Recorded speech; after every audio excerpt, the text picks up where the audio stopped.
Mari kita baca dari Yehezkiel pasal 36 ayat 22 sampai 27. Saya akan membacakan untuk kita semua Yehezkiel pasal 36 ayat 22 sampai 27. Oleh karena itu katakanlah kepada kaum Israel, beginilah firman Tuhan Allah, bukan karena kamu aku bertindak, hai kaum Israel, tetapi karena namaku yang kudus yang kamu najiskan di tengah bangsa-bangsa di mana kamu datang. Aku akan menguduskan namaku yang besar yang sudah dinajiskan di tengah bangsa-bangsa, dan yang kamu najiskan di tengah-tengah mereka. Dan bangsa-bangsa akan mengetahui bahwa akulah Tuhan. Demikianlah firman Tuhan Allah. Manakala aku menunjukkan kekudusanku kepadamu di hadapan bangsa-bangsa, aku akan menjemput kamu dari antara bangsa-bangsa dan mengumpulkan kamu dari semua negeri dan akan membawa kamu kembali ke tanahmu. Aku akan mencurahkan kepadamu air jernih yang akan mentahirkan kamu dari segala kenajisanmu dan dari semua berhala-berhalamu. Aku akan mentahirkan kamu. Kamu akan kuberikan hati yang baru dan roh yang baru di dalam batinmu, dan aku akan menjauhkan dari tubuhmu hati yang keras dan kuberikan kepadamu hati yang taat.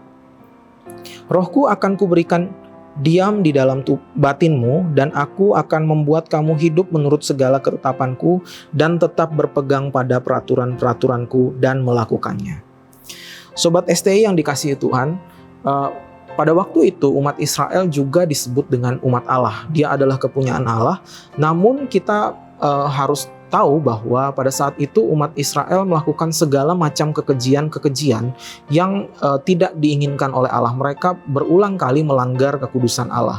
Dan kita tahu mereka juga melakukan banyak kali praktek-praktek penyembahan berhala. Untuk kita sekalian yang ada saat ini, untuk umat Tuhan pada saat ini, seringkali memang kita yakin akan keselamatan kita, tetapi ada hal-hal tertentu yang membuat itu menjadi ironi, yaitu seringkali kita tidak hidup sama seperti Kristus hidup. Apa yang dituntut daripada kita adalah setelah kita diselamatkan, kemudian kita harus mengalami pengudusan sehingga kita bisa hidup sama seperti Kristus hidup. Namun seringkali kehidupan kita jauh dari kehendak Allah. Kita bermasyarakat, kemudian kita melakukan hal-hal yang jauh dari kehendak Allah, kemudian kita melakukan hal-hal yang juga dilakukan oleh orang-orang dunia yang tidak seturut dengan apa yang Allah kehendaki. Itu menyebabkan banyak sekali, seringkali terjadi tuduhan-tuduhan miring terhadap kekristenan, terhadap Kristus dan terhadap Allah. Seolah-olah kekristenan itu mengajarkan hal-hal yang tidak baik, seolah-olah Kristus itu tidak mengajarkan kepada kita hal-hal yang baik begitu. Banyak kali kita mendengarkan Kristus dijelek-jelekkan karena hidup para pengikutnya. Begitu pula yang terjadi dalam bacaan kita pada pagi hari ini. Orang-orang Kristen tidak sedikit yang hidup dalam kemabukan, penyelewengan, kecurangan, iri hati, dendam, dan lain sebagainya. Itu semua dilakukan oleh dunia, dan orang Kristen sering kali melakukan hal-hal tersebut, mengikuti pola hidup dunia. Saya berikan ilustrasi yang cukup ringan untuk kita. Andai kata ada seseorang mengendarai sebuah motor di jalan, ya, dia orang Kristen, kemudian dia berkendara secara ugal-ugalan, dia menerobos lampu merah, dia tidak menaati aturan lalu lintas, lalu kemudian ternyata ada mungkin tetangga atau orang yang mengenalnya, kemudian dia melihat, wah, itu tetangga saya, dia orang Kristen. Oh, orang Kristen itu sama saja dengan orang-orang yang lain yang tidak taat peraturan, yang tidak suka memakai helm misalnya, yang ada lampu merah dilanggar begitu saja. Nah, itu yang terjadi seringkali sehingga membuat penilaian orang terhadap baik kekristenan maupun terhadap Allah yang kita sembah itu menjadi menurun. Umat Israel juga melakukan banyak sekali pelanggaran sehingga nama Allah yang kudus itu menjadi najis oleh tingkah laku mereka.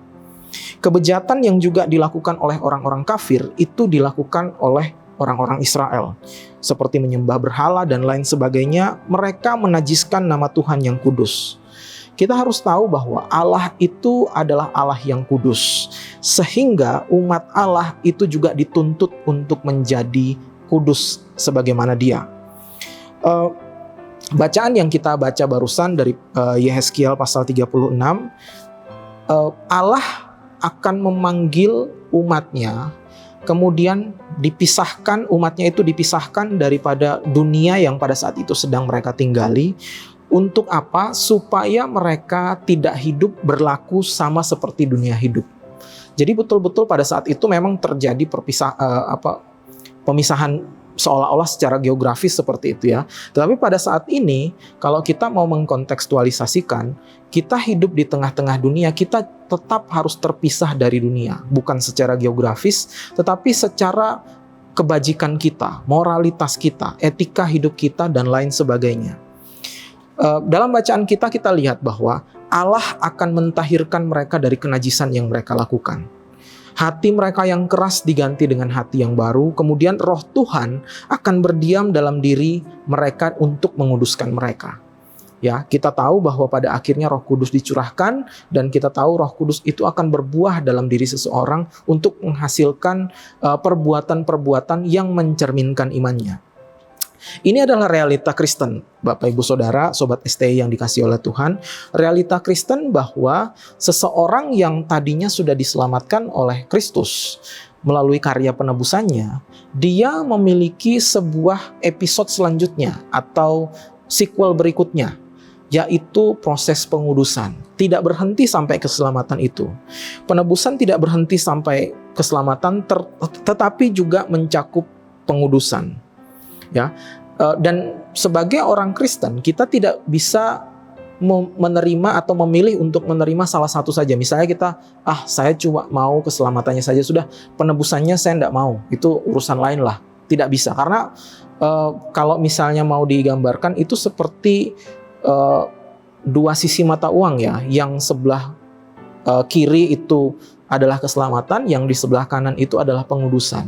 Dua hal ini tidak bisa diambil salah satu kemudian ditinggalkan yang lain. Dua hal ini harus terjadi di dalam diri orang Kristen.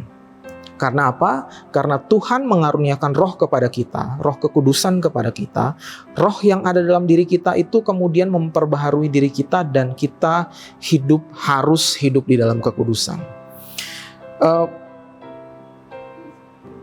Secara dengan kata lain, kalau hidup kita tidak mengalami pengudusan, andai kata sekarang coba kita renungkan, kita refleksikan, kalau kita tidak mengalami pengudusan, berarti sebetulnya kita tidak pernah menerima keselamatan sedari awal. Kalau misalnya dari 10 tahun yang lalu, sikap hidup kita, perbuatan kita, cara kita bergaul, cara kita berkomunikasi dengan orang lain, mungkin juga moralitas kita sama saja dengan sekarang, tidak ada pengudusan, proses pengudusan atau peningkatan kepada kekudusan, berarti sebetulnya saat ini kita pada waktu itu belum menerima keselamatan sama sekali. Kita harus hidup ya, untuk berjuang untuk hidup kudus. Karena apa? Karena itu memuliakan nama Tuhan. Roh Kudus yang ada dalam diri kita menguduskan kita. Dari luar seolah-olah kita kemudian hidup kudus itu adalah dari kita sendiri, tetapi sebetulnya itu adalah karya Roh Kudus dari dalam. Dan bagaimana ketika kalau misalnya kita bayangkan semua orang Kristen hidup dengan kudus. Semua orang Kristen dimanapun mereka berada, baik itu di sekolah, baik itu di kampus, baik itu di kantor, baik itu di lapangan, dimanapun kita berada, kita berlaku hidup kudus sesuai dengan kehendak Allah, maka dari situ nama Tuhan akan dipermuliakan. Tidak seperti orang Israel pada bacaan kita yang mereka menajiskan nama Tuhan dan mempermalukan nama Tuhan. Jadi hidup sesuai kehendak Allah itu akan memuliakan nama Tuhan, dan hidup sesuai dengan kehendak Allah itu berarti kita harus meninggalkan pola hidup kita yang sesuai atau seturut dengan dunia. Antara keselamatan dengan pengudusan, ini saya coba ilustrasikan ya. Beberapa waktu yang lalu di wilayah area kampus STI dan UKRIM itu ada bengkel, salah satu bengkel di Jogja yang menawarkan servis motor secara berkala kepada baik dosen maupun karyawan. Lalu beberapa dosen dan karyawan di STI mendaftarkan diri untuk diservis. Mereka datang ke kampus, kemudian motornya diservis sedemikian rupa.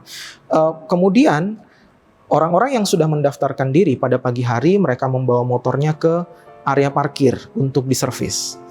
Lalu selama motornya diservis, selama motornya diperbaiki dan sebagainya, para dosen dan karyawan melanjutkan aktivitas. Mereka masuk kantor, kemudian melanjutkan segala macam aktivitas pekerjaan mereka. Lalu sore hari, ketika sudah jam pulang kantor, setelah pulang, para dosen dan karyawan yang melakukan servis motor itu kemudian membayar dan mengambil motornya kembali. Bapak Ibu Saudara, Sobat STI, proses servis motor itu tidak diketahui oleh mereka apakah itu terjadi atau tidak, ya. Karena itu terjadi di luar pengetahuan mereka. Tetapi apa yang bisa mereka buktikan adalah bagaimana ketika mereka mengendarai motornya, bagaimana ketika mereka mengendarai motornya di jalanan, kemudian mereka merasakan perbedaannya. Motornya tidak lagi lelet misalnya, rantainya tidak lagi bunyi-bunyi, atau lampunya tidak lagi mati. Tadinya lampunya mati, kemudian bisa hidup. Tadinya klaksonnya mati, sekarang bisa hidup. Tadinya tarikannya mungkin lambat, sekarang bisa kencang, dan sebagainya. Motor itu mengalami peningkatan, perbaikan. Sekalipun orang-orang ini tidak tahu bahwa sesungguhnya bagaimana cara mekanik dan lain sebagainya itu melakukan servis motor itu. Begitu juga dengan kehidupan kita. Kita telah diselamatkan oleh Tuhan, tapi hal itu terjadi secara mistis sehingga mengukurnya sulit. Bagaimana cara kita tahu bahwa kita telah diselamatkan? Yaitu lewat kekudusan perbuatan dan pekerjaan kita sehari-hari. Ketika kita menjadi mahasiswa Kristen misalnya, kita yang tadinya malas, kemudian kita sekarang hidup dengan tekun dan disiplin. Itu adalah karya Roh Kudus yang ada dalam diri kita. Kita sebagai pekerja dan profesional Kristen, kita bekerja dengan setia dan jujur. Itu juga adalah buah Roh Kudus yang terjadi dalam hati kita, kemudian kita lakukan.